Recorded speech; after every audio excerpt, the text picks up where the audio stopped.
Namaste.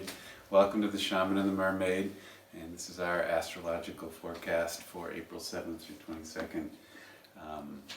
We're going to talk about all the things playing out on our planet for you individually and the collective, at least the way we are reading the stars. There's a lot, as always, transpiring, but as we've previously mentioned in other reports, and many other astrologers have been saying 2020 is a big dog year for sure, and we're feeling it, and this is the exact energy that has been foreshadowed, and we may not have seen it coming down in the form of COVID-19 or the situation that we're in around the globe right now is exactly a virus taking shape in our world, but we knew something was coming and it's playing out. And this next 2 weeks has a lot of energy around two of the planets particularly that are part of this big 2020 upheaval.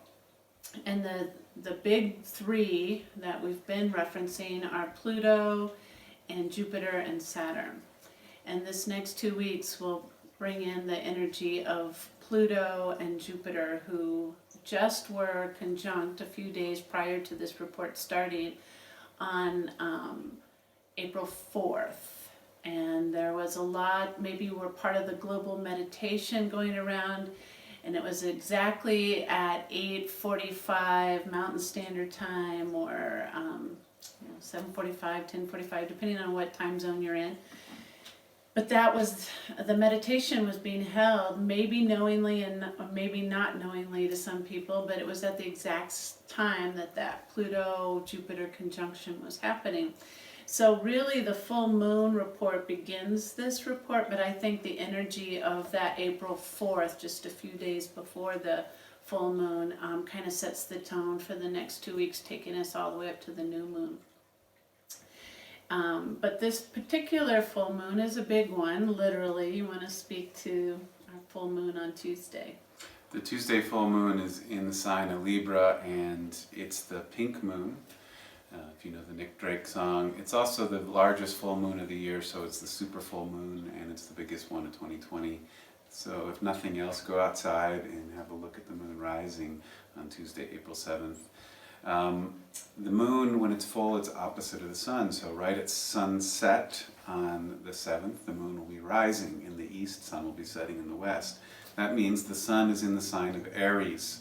And so this axis or energy continuum, or two balances of two energies for the full moon, has to do with Aries, which traditionally has a lot to do with the personal, me, myself, mine, my body, my energy, who am I, and Libra, which is the other. And I say the other as opposed to another person, because the other, while traditionally we think of a person, a lover, a child, a co-worker, a boss, someone walking down the street, Libra also in this equation of yourself also brings in the other of your environment. How you interact with the physical environment, with your financial environment, with your home, with the rules and regulations and laws of your government. That's the environment that you're contained in. And so it's all sorts of things. It's how you as an individual connect to the collective. So as Michael pointed out, the axis of the sun and the moon, because they're in opposite of each other right now, they're in opposition to each other right now. The moon, whenever it is full, is always opposite side of the wheel, the astrology wheel, as the sun. So if one end is about the self, the sun is in the self, Aries, and the moon is in the other, or your external environment, the opposition play out, as he's indicating, is between yourself and what's going on your outside. So that leads us to our theme this time with the moon in Libra, which if you think to what the symbol is, it's the scales in balance. They're holding everything in balance, and Libra energy is balancing self and other, or balancing any two energies, really. It doesn't have to be self and other. It's just keeping things in balance. around relationship. So if it's with self or other, or as Michael said, it could be your environment, keeping things in balance at home right now. It could be a challenge for you. If our theme around this is using the word Libra in it, and we took the word deliberate, and I chose that carefully. The root of that is libre, or to balance, or to weigh something, because the next 2 weeks could really be intense. And we hear that with the news telling us that we might see a lot more numbers rising for testing positive with the coronavirus. We might see the rise in the death toll. And whenever that increases, that raises the anxiety in the collective society all around us. We don't want to see that number rise. We want to see that number go down, absolutely. So when we're told ahead of time that there's a likeliness that the numbers are going to rise in that, and that the extension has gone even longer in our isolation from, originally it was let's get to the end of March, and then let's get to the middle of April, and now we're saying we're definitely to the end of April, and who knows beyond that. That increases the levels of anxiety. So it's important to not get too worked up as the anxiety levels increase, especially for these next 2 weeks. And we'll break down the aspects that indicate why I'm saying that. So deliberate before doing is the mantra this time, is the theme to focus on for the next 2 weeks, to really consciously and carefully weigh your decisions, balance your decisions before you do anything. And the doing part of that is the Aries, Sun in Aries. That's the warrior, the Mars energy that I want to go do. And the Sun is our outward expression and how we go show up in the world. And so we might feel for this whole time that the Sun is in Aries, it's there for a whole month cycle. While it's in that sign of Aries, we might feel this really strong desire to be doing something. We want to be doing something, especially while we're in lockdown. That really increases the desire to want to go do. When we're told we can't, we want it more. But the caution right now is to deliberate before doing. Really sit and think about it. The moon energy, the moon is in Libra. Moon energy is the opposite of the sun, where the sun is outward energy, how we exert ourselves outwardly. The moon is how we go internal. The moon is introspection and how we look at things internally. And the moon is in Libra, so it's really saying take that extra deliberation with your thoughts and your feelings and your sensitivities right now before acting on them. Because potentially, if we don't govern ourselves, this is self-governing that we're being asked to do.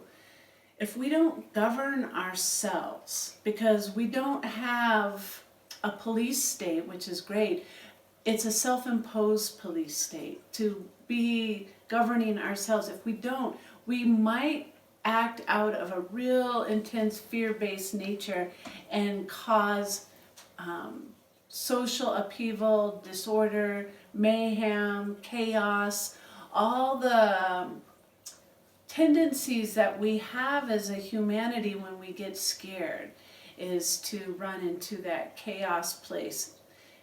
What I've been seeing, what we've been seeing, at least in our locale, is a lot of obedience and a lot of respect and servitude for the request to be in this isolation and to take time to really stay inward. And I want to give kudos to everybody out there.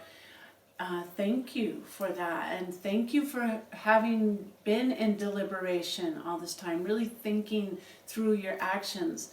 But then, like I said, the next couple of weeks is going to put us to the test to see how much of that resilience and dedication to self-governing that we can maintain. And we'll talk about a few of those aspects right now.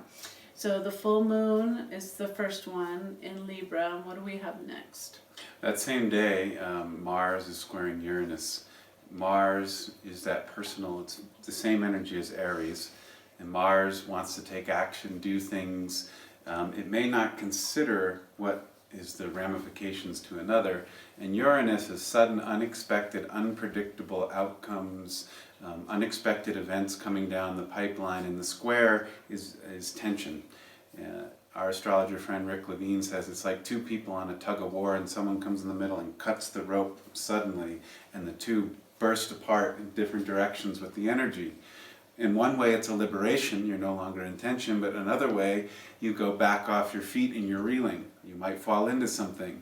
And so this is a time where that tension, and Uranus is technology, Uranus is social connection with other people.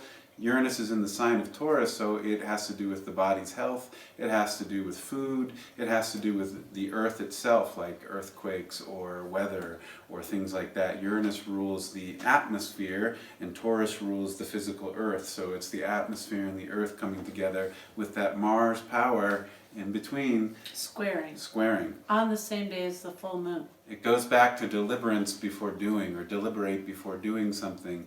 Be very aware of what energies that you're going to play out that day.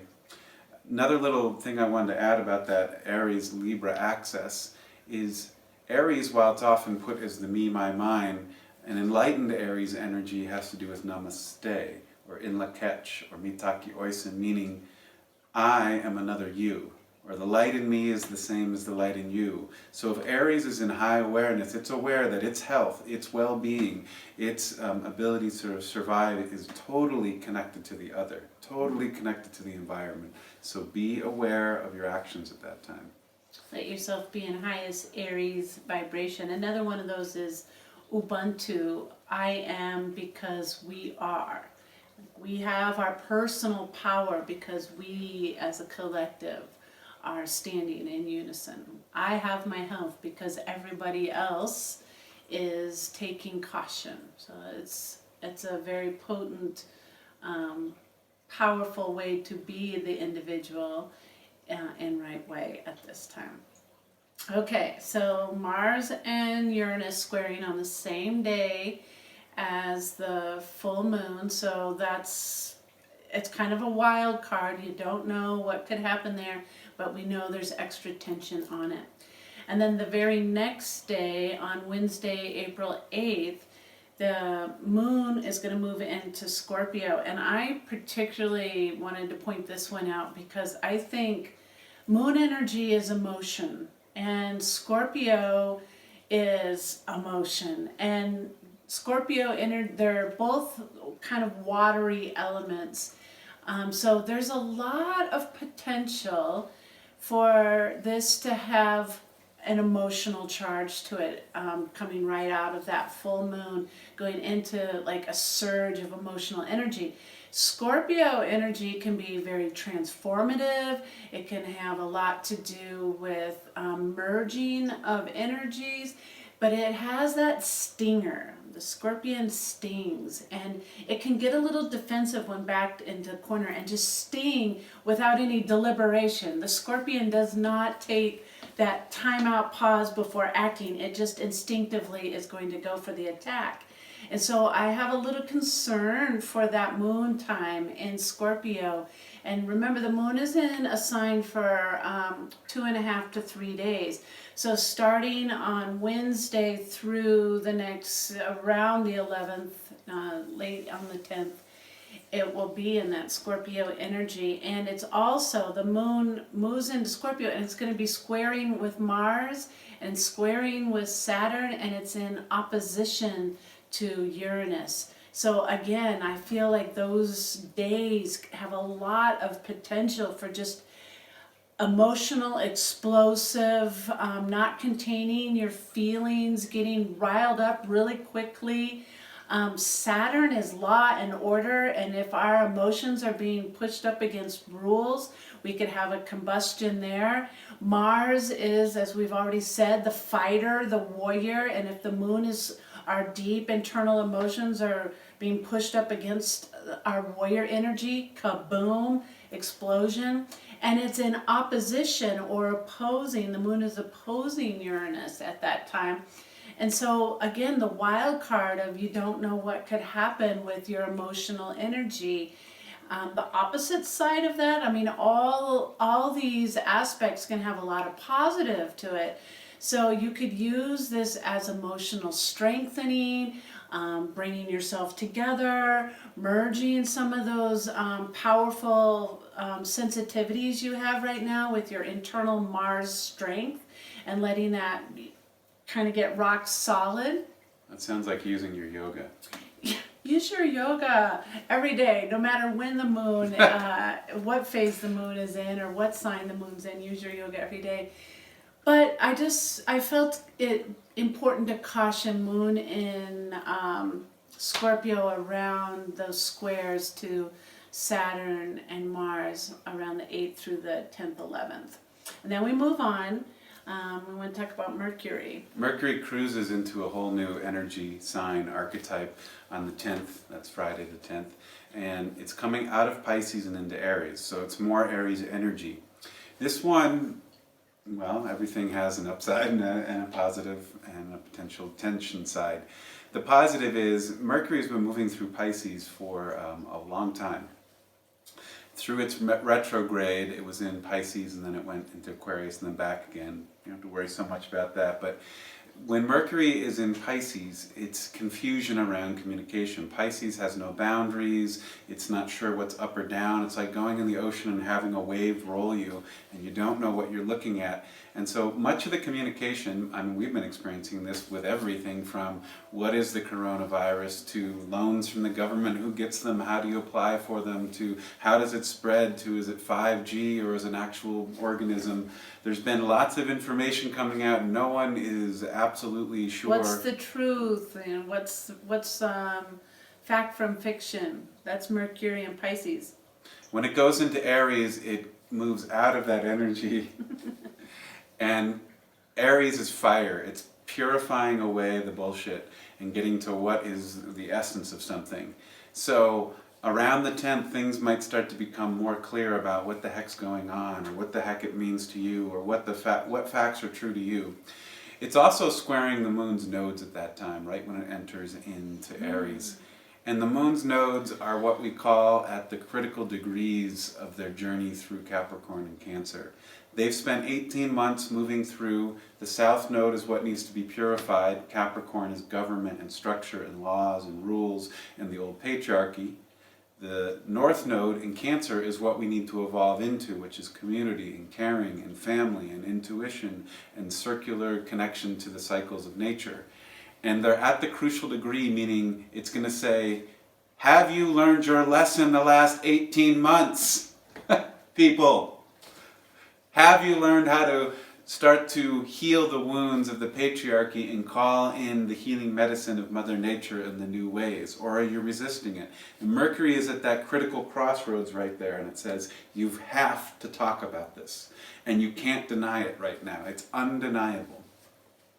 So, the theme again, deliberate before doing, I want to point out, even though Mercury moving into Aries, out of Pisces, not that Mercury in Pisces, by the way, is a bad thing. Mercury in Pisces, just to give it a little shout, has a lot of ability to express some unthinkable or unspeakable things. When you feel something deep down inside, Mercury in Pisces gives an expression to that. So you can paint it or dance it or poetry. Some of those harder to express words can come out through. So there are some upshots to to Mercury and Pisces. But it's been there a long time and everything has been very ambiguous and confusing. So it's nice to see it move into Aries, as Michael said. And it does do that fire purification. So truth be told, However, as I just mentioned, remind yourself of the mantra for this time: deliberate before doing, because we might just start spouting off at the mouth some of the fire that we've been feeling inside, where we've been feeling a little bit held down, or feeling a little bit suppressed, or we've been trying to hold steady, even keeled, keeping everything in balance, and we just want to explode like a volcano, which Aries is very much that volcano energy. It's the fire erupting out of the top peak of that. And so just keep the fire in check. That Aries fire can get really explosive, so deliberate before doing. But yes, this is a good time for kind of the polishing up of truth. And we're going to hear a lot. Mercury is also, communication is listening as well as speaking. It's both ways. Communication has both of those aspects. So Mercury is in charge of both. So we are going to hear a lot of stories. We're going to hear perhaps some things that have been buried as truth now coming to the surface with the squaring of the nodes. We're going to hear about a lot of past BS, as Michael said, and we're also going to hear a lot of very useful incentive ideas.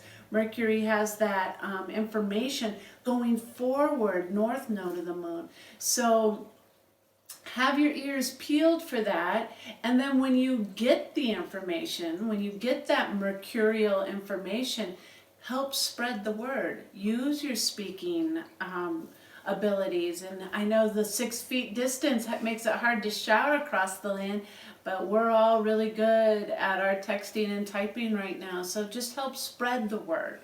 It's a good time to spread the word like wildfire. That's Mercury and Aries too. Truth going out in wildfire, because we have to be cautious. The other side of it is just a bunch of bullshit spreading like wildfire too, as I guess we're using the BS word quite a bit. Sorry. Okay, moving on.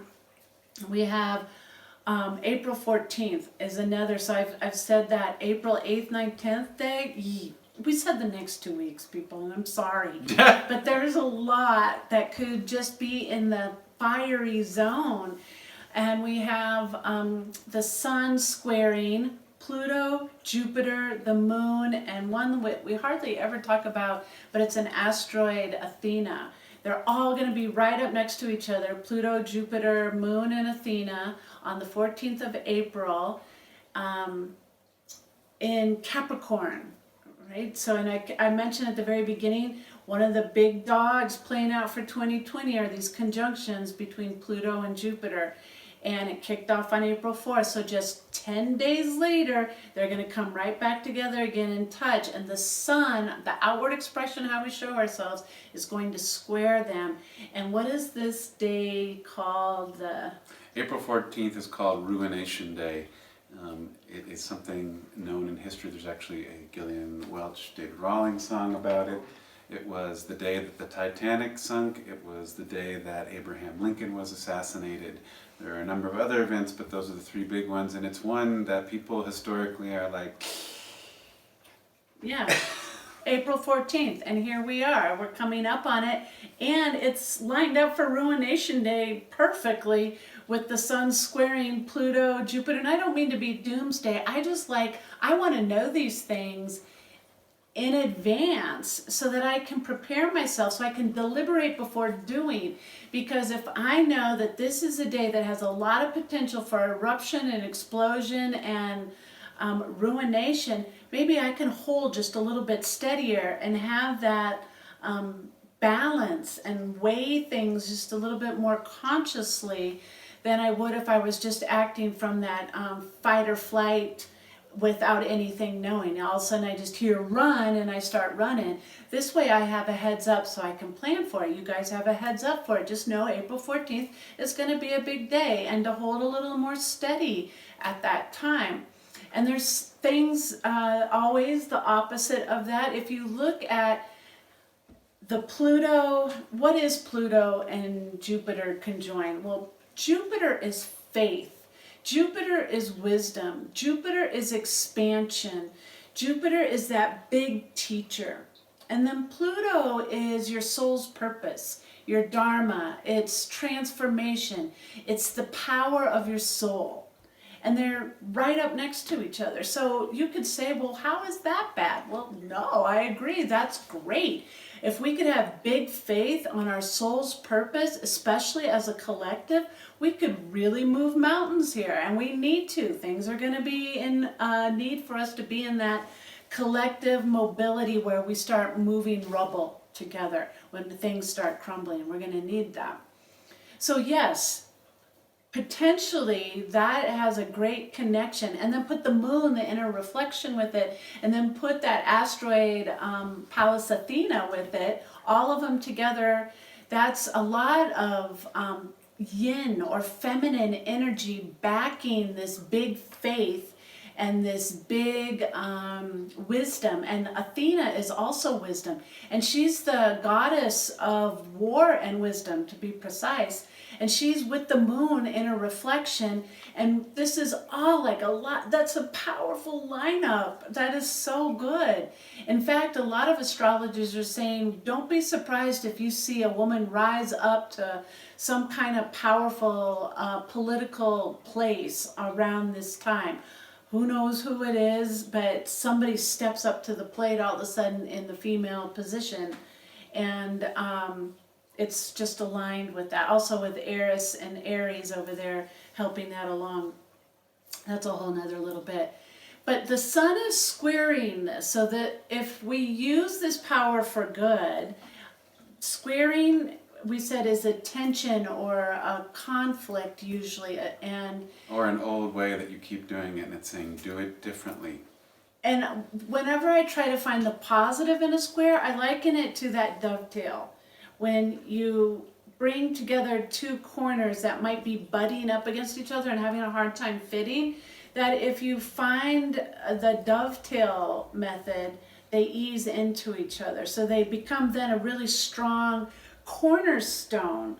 So this could be a really beautiful time on the upshot if you're looking for Ruination Day, like give you an upshot.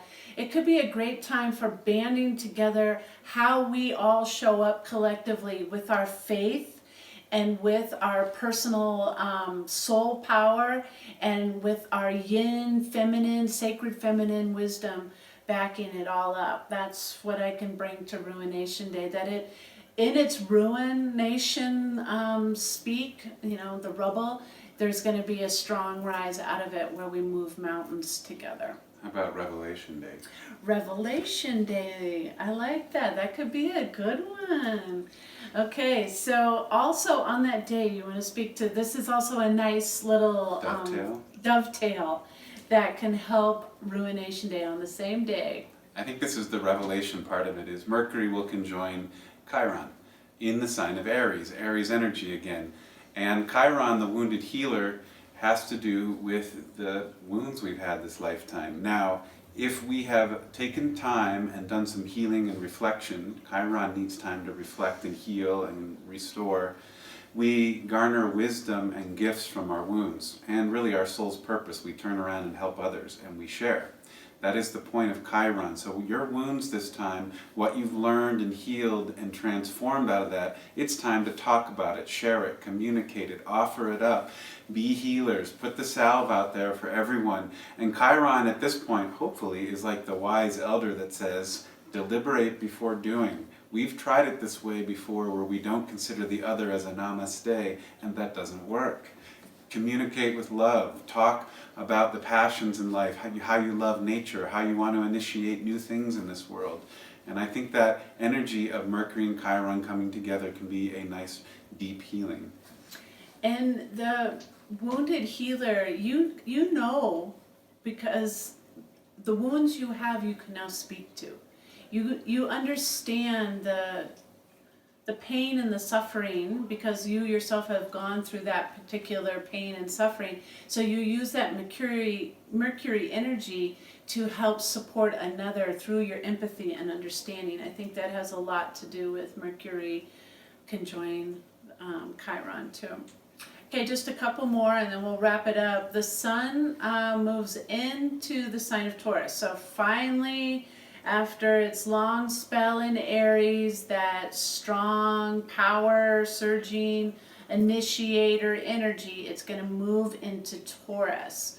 And this is an earth sign, and I think of it as like a lush valley.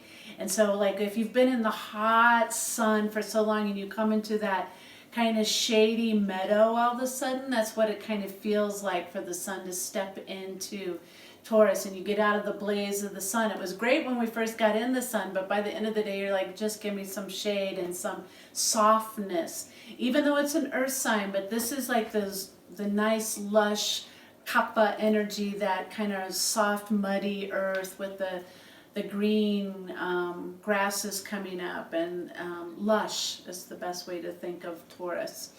And so the sun moves into that and will stay there for its moon cycle. It'll be all the way until, gosh, about mid-May, yeah, when it leaves out of there. So we'll have a lot of Taurian talk about the sun there.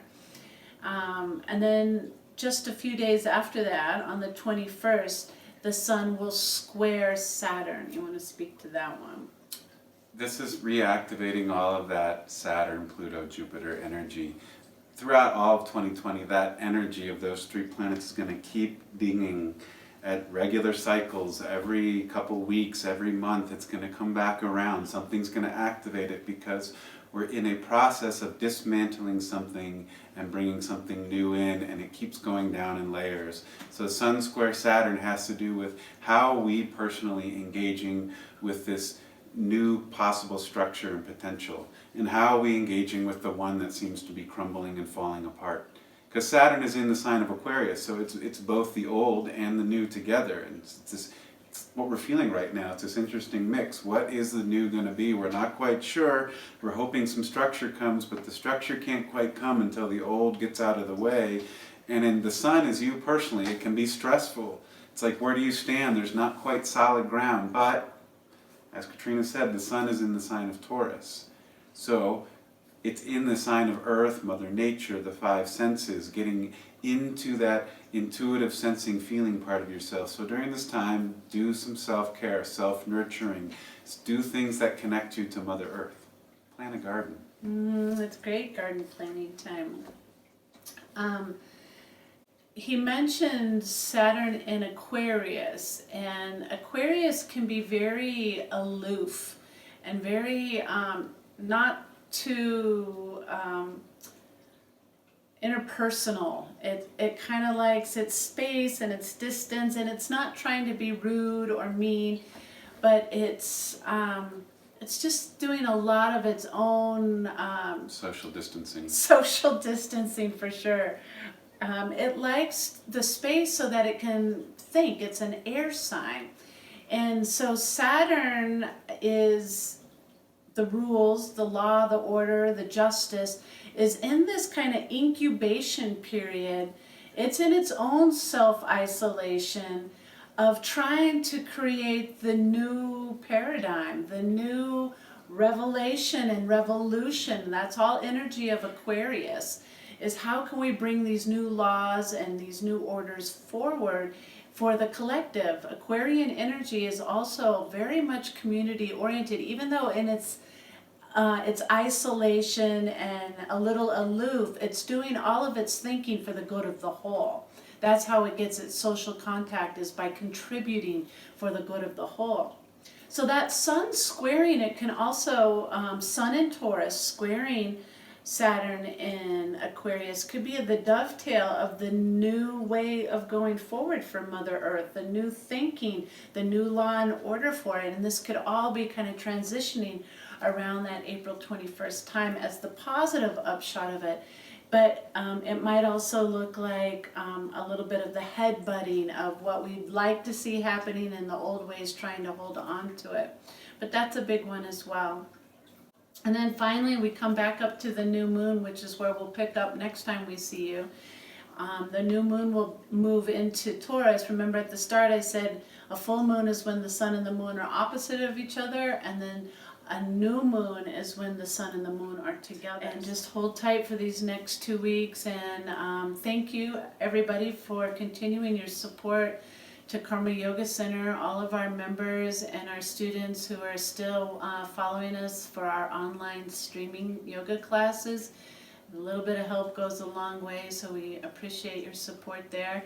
And if you have a chance, subscribe here to our YouTube channel. That helps us to enable us to get a little bit more remote and do things outside of the studio and our own home.